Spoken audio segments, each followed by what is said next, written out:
Hoje nós vamos reagir a um vídeo polêmico, um vídeo que até agora já passou das 500 mil visualizações e dos 24 mil compartilhamentos, o que é bizarro pro alcance do meu canal. Aplausos!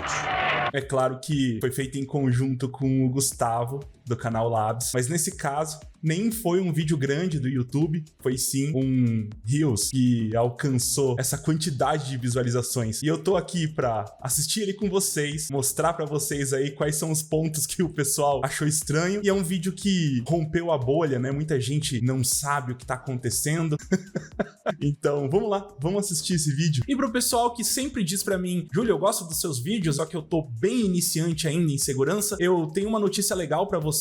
Eu tô vendendo o treinamento em parceria com a Solid, então quer dizer que a gente tem um pacote especial que tem um desconto ainda maior, onde você adquire mais de um treinamento. Então, você que tá começando, tem alguns treinamentos, como por exemplo o treinamento do Guilherme, onde ele pega os fundamentos, vai desenvolvendo tua habilidade em programação ali, noções de redes de computadores, noções de sistemas operacionais e vários outros fundamentos para que você chegue na área de segurança da informação e que você entenda os conceitos de segurança da informação. Então, se você quer trabalhar um dia com pentest, eu acho que vale muito a pena, beleza? Mas vai ter que sentar a bunda na cadeira e estudar, né? Não adianta só comprar o curso e deixar lá guardado. Beleza? Eu já tô aqui no meu Instagram e o vídeo em questão é esse daqui. Vou mostrar pra vocês. Vamos lá? Esse daqui. Esse cabo aqui no meu celular, ele consegue roubar todos os meus dados. Pessoal, isso aqui chama OMG Cable. A ideia desse projeto é a seguinte: aqui dentro tem um microcontrolador, como se fosse um Arduino, né? Ele finge ser um teclado. E através da internet, como ele tem Wi-Fi também, através da internet eu consigo enviar comandos. Ele finge ser um teclado, digita esses comandos muito rapidamente, então eu consigo escrever scripts, eu consigo executar softwares, codificar e executar comandos de PowerShell, por exemplo, no Windows, ou, enfim, acessar sites maliciosos através dele e consigo sim roubar os dados de um celular.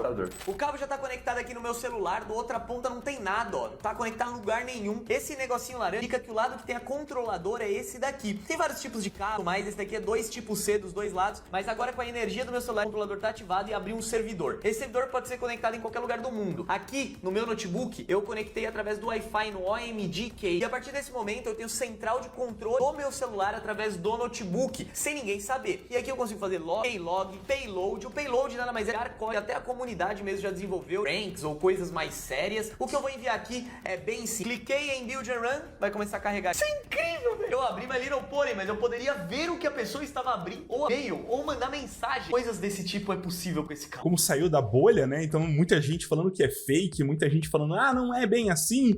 Muita gente com aquela ideia de, ah, mas você falou que tem que conectar na Wi-Fi e precisa da Wi-Fi, então se não tiver Wi-Fi não dá pra invadir.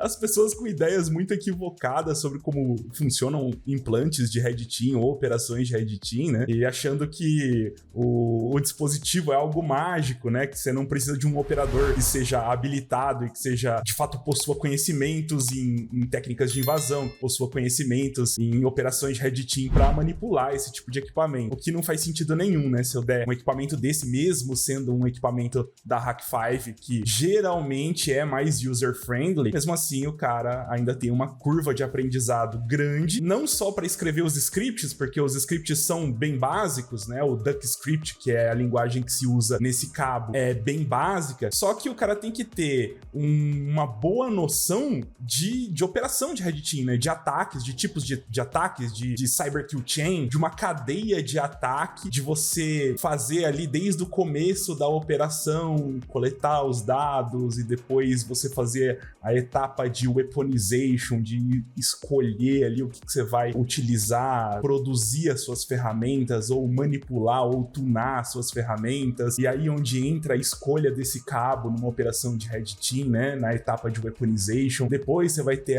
a etapa de acesso inicial, por aí vai, né, até uma etapa de exploração, finalmente em obtenção, exfiltração de dados. Não vou falar todas as etapas do Red Team aqui, mas quem trabalha com pentest ou operações de Red Team em empresas ou consultorias já sabe do que eu tô falando. Então é mais ou menos assim que funciona. E eu queria pegar algumas pessoas que mandaram dúvidas e explicar essas dúvidas, né? Teve bastante gente que mandou dúvidas, né? Que escreveu dúvidas. Então o vídeo viralizou por quê? Porque pessoas de fora da bolha de segurança não sabem como funciona esse tipo de equipamento e às vezes na cabeça delas, elas pensam de uma forma, o equipamento funciona de outra forma, não tem como a gente explicar pra, sei lá, 2.000 pessoas, 3.000 pessoas comentando, então é mais fácil fazer um vídeo pra explicar. Aqui tem uma dúvida super legal aqui do Chris sem H. O Chris fala assim, o cabo não tem acesso ao Wi-Fi conectado no celular, certo? O que significa que o Wi-Fi do cabo tem que ser configurado previamente, ou seja, tem que ser um ataque premeditado, onde o atacante conhece a senha da vítima, não basta só conectar o cabo em qualquer celular que vai funcionar, eu assumo. Isso é interessante, porque como é um corte, esse tipo de conteúdo é muito difícil explicar em 40 segundos, né, 30 segundos,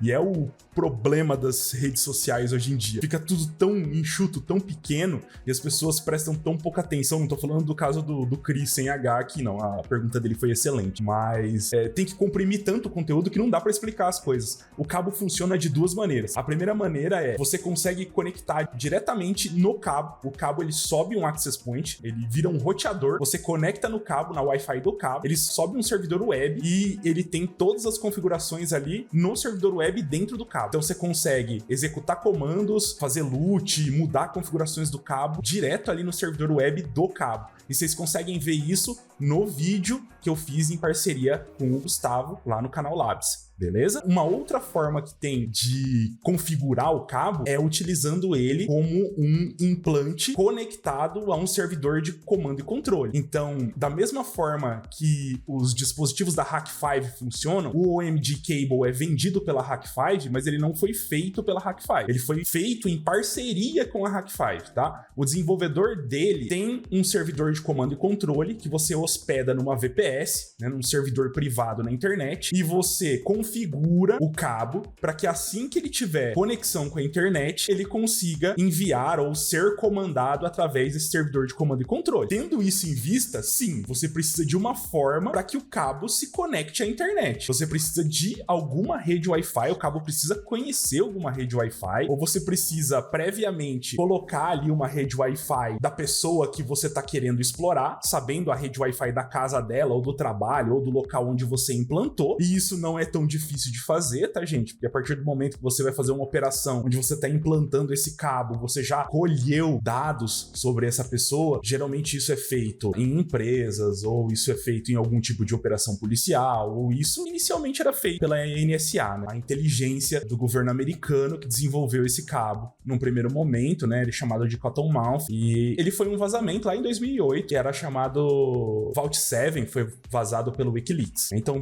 olha só, 2008, pessoal, esse cabo. E a partir desse conceito, desse vazamento do Vault 7, foi desenvolvido esse tipo de cabo. Claro que existem ataques de bad USB, que é o principal tipo de ataque que ele faz, mas ele tem features a mais, não só o bad USB, mas ele tem algumas outras features que são bem interessantes para complementar os ataques de bad USB, que eu vou mostrar para vocês também. Mas só para tirar todas as dúvidas aqui do Chris. Além disso, você não necessariamente precisa descobrir qual a senha Wi-Fi, caso você envie, por exemplo, para um possível alvo numa operação de Red Team, você não precisa necessariamente saber a senha Wi-Fi dessa pessoa. Uma das alternativas é você aproximar um roteador seu, no caso um Wi-Fi Pineapple, com uma antena direcional do local onde está esse cabo. Você pode simplesmente arquitetar essa operação de maneira que você esteja não necessariamente tão próximo, mas próximo, como no caso do trabalho, trabalhando ali no mesmo escritório, como exemplo. Existem diversas outras maneiras de se fazer isso e fica a criatividade do operador. Um outro exemplo que eu já vi os operadores executando em atividade de Red Team é, eles encaixam, né, eles amarram uma espécie de roteador malicioso bem pequeno num drone e eles pousam o drone que tem uma comunicação, é um drone Wi-Fi que tem comunicação 4G também, 3G, 4G, e eles pousam esse drone no teto de uma empresa, no teto de uma indústria, e esse drone passa a fazer a ponte de comunicação entre um cabo desses ou qualquer outro implante à internet. Existem outros dispositivos desse tipo que já têm comunicação via 3G, 4G ou NB-IoT, por aí vai, tá? Nesse caso, esse cabo não tem. Tem esse colega aqui, Felipe Neto PT. Ok. Quero ver isso funcionar no meu iPhone sem que eu autorize. Ao conectar o cabo, ele vai pedir para autorizar um dispositivo não oficial oficial. E como é óbvio, a primeira coisa que se faz é desconectar o cabo, pois não é oficial. Pode danificar o equipamento. Se não for o dono a conectar o equipamento, então fica mais complicado, pois o estranho tem que ter o código de desbloqueio do equipamento. No meu caso, tem 10 tentativas para não bloquear definitivamente o equipamento. Cumprimentos. Tá, Felipe, eu não sei se é o seu nome mesmo, Felipe Neto, desculpa. Como é que funciona nesse caso? Existe uma boa feature, e daí eu não entendi direito o que você quis dizer com o caso de dispositivo oficial ou não oficial, mas nesse cabo eu consigo mudar a PID e a VID do cabo, quer dizer, o endereço de hardware do cabo. E ele já vem por padrão fingindo ser um teclado da Apple, aquele Apple Keyboard. Então eu posso mudar tanto o VID, né, o Vendor ID, quanto o Product ID. Eu simplesmente coloco ali, modifico para VID e PID que eu quero. Eu não sei exatamente, teve gente me indagando se dava para desabilitar o reconhecimento automático plug and play em iPhone, de teclados, né? No iPhone. Eu não sei, pessoal, eu não tenho iPhone. Eu sei que no vídeo específico, eu peguei o iPhone do Gustavo porque era o único iPhone ali que era tipo C. Eu acho que é a partir do 15, né? Tipo C. Não lembro, acho que é a partir do 15. Eu uso Android. O que acontece? O Gustavo não mexeu em nada ali. Ele tava com o iPhone no bolso, eu pluguei, reconheceu como teclado da Apple e o negócio foi on the fly. Claro que já vem por padrão o cabo tinha chegado há poucos dias. Veio lá dos Estados Unidos, né? Não é um cabo que dá pra você pedir do Brasil só por redirecionamento, você consegue pedir e não fica barato, né? Porque custa $200 essa versão Elite, um pouco mais dependendo. E mais o frete, mais o redirecionamento, mais imposto se pegarem, por aí vai. Eu não sei se é possível desabilitar isso, nem no iPhone, nem no Android, provavelmente é possível, mas eu acredito que por padrão deva vir habilitado para você só plugar o teclado no Android e no iPhone, reconhecer como um dispositivo de interface humana, como um teclado, um joystick, um mouse. Outra coisa, quero descobrir a minha senha, o PIN. Não necessariamente você precisa descobrir o PIN, porque você pode esperar para executar o payload quando esse celular já estiver desbloqueado. Quando alguém estiver usando esse celular no carregador, lembre-se que ele é um implante, é um cabo descartável, é um Dropbox, digamos assim. É um cabo que você vai trocar ele. Você vai pegar o cabo original do iPhone de alguém, digamos assim, é por isso que ele parece muito com um cabo de iPhone ou com um cabo da Samsung, e você vai substituir esse cabo. E o iPhone não vai falar que aquele cabo não é o cabo original, ok? Tem tudo isso para se cogitar, mas ele executa ataques de bad USB, só que ele tem um monte de coisinhas extra, ainda mais a versão Elite. Eu vou mostrar para vocês tudo que ele tem de extra. Bom, aí a gente tem esse post aqui do Pedro. Pedro falou assim, cara, não é uma boa ideia vocês ficarem divulgando isso, ainda mais nesse país. Na verdade, Pedro, eu discordo de você. E essa também é a abordagem da polícia. Segurança baseada em obscuridade não é segurança. Nesse momento, você percebe que, apesar da gente estar mostrando esse cabo, a gente não mostra como fazer esse procedimento e não é algo extremamente trivial e fácil executar esse procedimento e roubar senhas, roubar credenciais e fazer tudo isso. É um processo extremamente custoso e alguém mal intencionado que veja esse vídeo não vai conseguir reproduzir essas etapas. Então, isso fica como um alerta de que existem esses tipos de dispositivos, que eles já são usados aí há 15 anos, já existem ataques desse tipo que são muito antigos já, inclusive utilizados pelos governos, né, de outros países. Cara, a polícia faz isso o tempo todo, mostrando novos golpes, mostrando novas maneiras de enganar a população, novos riscos cibernéticos. Então, a gente tá se baseando na mesma coisa, da mesma maneira que a polícia mostra crimes cibernéticos ou riscos cibernéticos, a gente também tá mostrando. São os tipos de cabos, os tipos de implantes, os tipos de ataques que são utilizados hoje. Inclusive, pro meu serviço, seria até melhor eu não mostrar, né? Porque eu tenho muito mais a perder, eu tenho que ficar renovando o meu estoque de ataques, renovando o meu estoque de técnicas e testes relacionados à invasão de celulares, computadores e dispositivos informáticos em geral.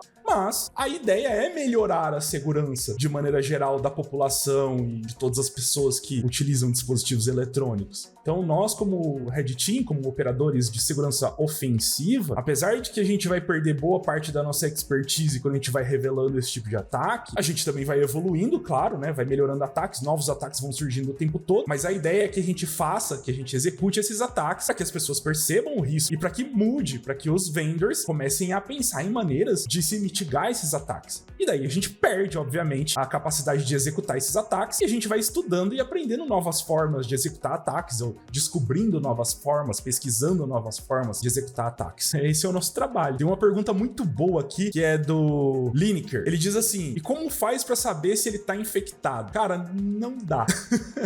Na verdade, se você vê algum movimento estranho no seu celular ou no seu computador, pode ser um indício, mas nada que isso... pode ser um alarme falso também. Inclusive, uma feature muito interessante desse cabo, e algo que ele faz muito bem, ele tem um botão de autodestruição. Quando o operador acredita que esse implante foi comprometido, ele pode mandar um comando de autodestruição. Então, esse cabo, ele apaga o firmware malicioso dentro dele. Ele apaga o payload, ele apaga todos os dados de dentro dele, e ele passa a agir como um cabo normal. Se alguém for fazer uma perícia forense nesse cabo, não vai encontrar nada na memória dentro do microcontrolador desse cabo. Meio complicado, né? É uma briga de gato e rato no final das contas. E essa pergunta aqui do Glaubin, acho que tem umas 200 pessoas que fizeram essa pergunta. Mas carrega o celular? Cara, carrega. Não precisava nem falar, né? Não é carregamento rápido, tá? Eu acredito que não. Mas carrega o celular, ok? E outra coisa, o form factor desse cabo, ele tem de um lado só um microcontrolador. Porque provavelmente para fazer esse microcontrolador dos dois lados ficaria bem mais caro, né? E a Hak5 já não é muito barato, os implantes. Então, esse cabo é mais para uso acadêmico, mais para instruir as pessoas, mais para mostrar o ataque. Mas existem várias versões desse cabo, onde um lado é USB-C, o outro lado é USB-A, um lado é USB-C, outro lado é Lightning, um lado é micro USB, geralmente micro USB, o outro lado é USB-A, ou você coloca o USB-A como lado ativo. Você consegue meio que customizar esse cabo, qual que vai ser o lado ativo, qual que vai ser o lado passivo desse cabo, ok? E a gente escolheu, né? No caso, eu escolhi essa versão que tem os dois lados, são tipo C, mas tem um lado ativo. Provavelmente a Hak5 vai lançar uma versão deluxe com os dois lados USB-C ativos, porque se tem uma coisa que eles sabem fazer é ganhar dinheiro. Aí, pessoal, eu tô aqui no site da Hak5 mostrando o MD Cable pra vocês, né? Perceba que a versão Elite é $200, e não é só isso, né? Você não tem que comprar só a versão Elite, você tem que comprar o programador, porque o governo dos Estados Unidos é um requisito que ele não venha com nenhum código dentro dele. Então você precisa comprar o programador universal para que você consiga colocar o firmware dentro dele. Então tem isso também. Então você precisa pagar mais R$24,99 no programador universal, mais frete, mais por aí vai. E aqui é a versão básica, isso aqui é a versão Gen 3, que é a versão Elite. Olha a diferença da versão básica para a versão Elite. A versão Elite tem tudo isso aqui a mais, né? Além de algumas otimizações. Por exemplo, a versão Elite, ela cabe de 50 a 200 slots de payloads, enquanto a versão básica cabia 8, quer dizer, tem mais memória a versão Elite. O speed da versão básica é 120 teclas por segundo, quando na versão Elite é 890 teclas por segundo. Então a versão Elite dá para fazer um overclock, né? Digamos que é muito mais rápida para injetar comandos, e isso pode ajudar em algumas horas, atrapalhar em outras horas. Mas o que tem de legal aqui? Tem o geofencing e o Wi-Fi triggering, que é muito bacana, que faz muita diferença. Esse Full Speed USB Hardware Keylogger é muito legal também. Um dos porquês ter comprado a versão Elite, porque ele acaba sendo um keylogger que você pode usar no Windows, no Linux. Coloca ele no teclado, de fato, usa ele como um cabo de um teclado, principalmente o pessoal que tem esses teclados customizados e teclados Bluetooth, ou teclado que você pluga ali no computador através de cabo USB. Então dá para colocar. Mas o que eu queria mostrar para vocês, tem algumas features que são bem interessantes. Então você consegue controlar ele pela Wi-Fi, mas uma coisa que deixa muito mais fácil de disparar o payload é esse Wi-Fi Trigger. O que quer dizer esse Wi-Fi Trigger? Quer dizer que com só um beacon de Wi-Fi, você consegue disparar o payload dentro do cabo. O que é um beacon de Wi-Fi? Quer dizer que eu vou gerar ali um nome de Wi-Fi, digamos assim, e eu vou enviar esse nome, e vai ser um nome único ali, um nome grande, meio bizarro, que ninguém vai ter esse nome, e eu vou disparar esse nome, e geralmente esse nome vai muito longe, porque eu vou usar uma antena grande, vou usar um adaptador Wi-Fi que seja potente, e eu vou direcionar para mais ou menos onde o cabo tá, e eu vou disparar esse beacon. A partir do momento que o cabo perceber esse beacon, que ele ouvir esse beacon, ele vai disparar o ataque. Então, não precisa necessariamente ter nem ele ligado no Cloud C2, nem ele ligado na Wi-Fi da pessoa, da vítima, mas ele pode ser aí disparado meio que por controle remoto, simplesmente usando esse beacon Wi-Fi. Daí você usa uma antena potente, direcional, né? Uma antena que tem uma boa irradiação, você usa uma placa Wi-Fi potente e você consegue fazer o disparo desses payloads. Você tem essa questão de geofencing aqui também, que você vai disparar o payload a partir do momento que ele chega num local geograficamente ali, onde ele tem a noção de que tá geograficamente em determinado local. E como é que ele descobre isso? Ele descobre pelo endereço MAC das redes Wi-Fi que estão em volta. Então ele vai perceber ali, tô perto aqui de 3 ou 4 redes Wi-Fi que eu sei mais ou menos onde eu tô. Então ele começa o ataque a partir dali. Ele tem esse self-destruct, que eu mostrei pra vocês como funciona. E como teve gente que tinha curiosidade de ver o que tem dentro do cabo, gente, vocês não vão conseguir ver, né? Porque é muito pequeno, mas o que tem dentro do cabo é isso aqui, ó. É um raio-x, né? Do cabo. Então é simplesmente um microcontrolador com os menores resistores possíveis ali pro arranjo, os menores capacitores possíveis pro arranjo. E isso aqui é num tipo A, né? Você imagina num tipo C, que é uma portinha super pequena, né? Isso aqui só para referência. Essa aqui nem é uma porta tipo C, né? É uma micro USB, mas relevem. Mas é uma porta super pequena. Então tá aí. Não é fácil fazer um implante desse nível, né? É coisa de James Bond mesmo. E esse daqui é o colega que é o desenvolvedor dos cabos, né, do OMG Cable, né? Ele mostra aqui o processo de manufatura dos cabos, o desenvolvimento. Tem vários vídeos se vocês quiserem dar uma olhada. E aqui dentro do Payload Hub, que é uma comunidade de desenvolvimento de payloads da Hak5, tem uma série de payloads desenvolvidos pro OMG Cable. E eles são desde payloads para computadores, né, para desktops, para Linux, para Windows, mas também existem payloads para mobile, para Android, para iOS especificamente, ou para phishing, ou para acesso remoto, ou para execução de algo, para captura de credenciais, ou para pranks, ou para exfiltração de dados. Mas no caso iOS, por exemplo, que é o que as pessoas ficam muito em cima, não tem tantos payloads. Olha, tem alguns, não são tantos. Eu penso que as pessoas não postam muitos payloads aqui. Primeiro porque a Hak5, ela é muito demorada. Eu submeti um payload uns tempos atrás com uns 3 ou 4 meses para eles me responderem, e eu perdi até vontade de submeter payloads para eles. Se o cara vai escrever um payload, o cara não vai postar aqui pra comunidade, sabe? Pra você poder ficar usando o payload do cara. Leva tempo pra fazer, sabe? Demora. E pra que você vai queimar um payload? Já que é algo que você leva um tempo pra fazer, e se muita gente começar a usar, as vendors vão desconfiar, digamos assim. Então aqui é pra você ter uma ideia de como funciona. Inclusive a gente pegou um payload daqui, eu e o Gustavo, e a gente utilizou lá, que era pra simplesmente abrir o YouTube. Existem payloads, inclusive, que se beneficiam de recursos de acessibilidade do iPhone ou recursos de acessibilidade do Android. Então eles se beneficiam de recursos de acessibilidade motora do iPhone ou do Android, ou recursos de acessibilidade visual do iPhone ou do Android, para poder fazer tipos diferentes de exfiltração de dados, ou tipos diferentes de conexão entre vítima e atacante. Vai variar da expertise do operador, ou vai variar da expertise do ator mal intencionado, no caso, para desenvolver esses ataques. Pro meu canal aqui, eu acho que não eram dúvidas muito difíceis de serem respondidas, mas eu acho que vale a pena mostrar. E além do mais, também fica aí a dica para vocês da collab que eu fiz com o Gustavo do canal Labs. Então vão lá assistir o vídeo, ficou bem legal o vídeo, vale a pena dar uma olhadinha, viu, pessoal? Eu vejo vocês no próximo vídeo. Falou!